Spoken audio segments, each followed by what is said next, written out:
DEI is currently a more contentious topic than it has been for a long time.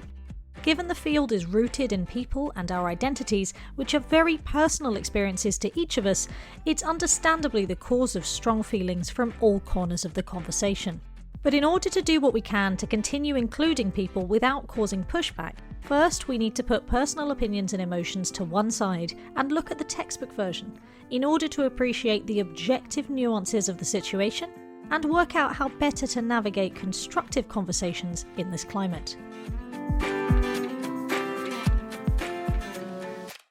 In broad strokes, the landscape looks something like this. There is currently a strong political climate in the Western world, and particularly in the US, which is encouraging people to take steps away from DEI. While some individuals and organisations may have vocally opposed DEI for years, there's now a rising number who previously appeared to support DEI, changing tack due to either shifting public discourse, social pressure, or legal requirements. In some organisations, this may have led to them actively reversing changes they previously made in favour of diversity and inclusion, or removing designated teams or funding within their organisation. In others, it's meant continuing their DEI processes for recruitment and training as before, but not discussing it as publicly.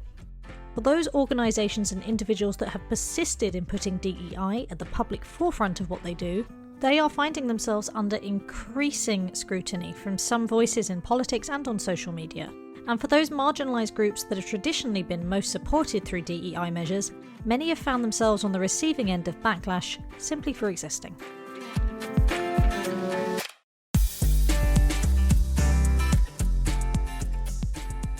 Among those who've publicly expressed their change of heart towards DEI, there are a variety of reasons they've stated for this, including viewing certain DEI measures as discriminatory towards people who are not in marginalised groups, considering DEI a performative cause that achieves very little but causing division, having experienced DEI mainly as a poorly executed tag-on that does more harm than good, or feeling that by focusing on grouping marginalised people, DEI inherently causes greater segregation and more focus on our differences, instead of focusing on our shared humanity and what we all have in common.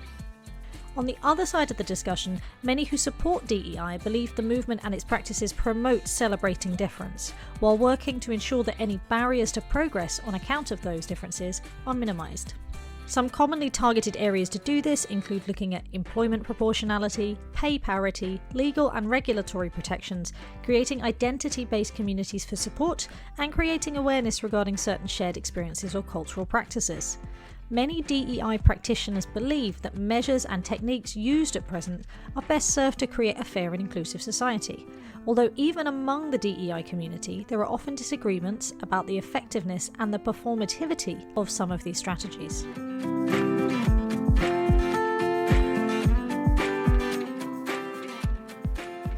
While there are of course differences in the points raised to justify any recent support or discredit of DEI, it is interesting to note that there are also some similarities in the positions held by many people on either side of the discussion. Whether you are pro or against DEI and what it's come to represent in the modern day, some of the arguments both for and against focus on this idea of fairness, and there are not many people who openly object in principle to the idea of inclusion and fairness, even if the voices of those actively stoking division and hate feel very amplified right now. For the vast majority of people, the difference falls largely on what we think fairness looks like and how we approach the challenge of making it a reality. While there are discussions to be had about how best to achieve that and whether the most commonly used practices in DEI are actually effective or counterproductive,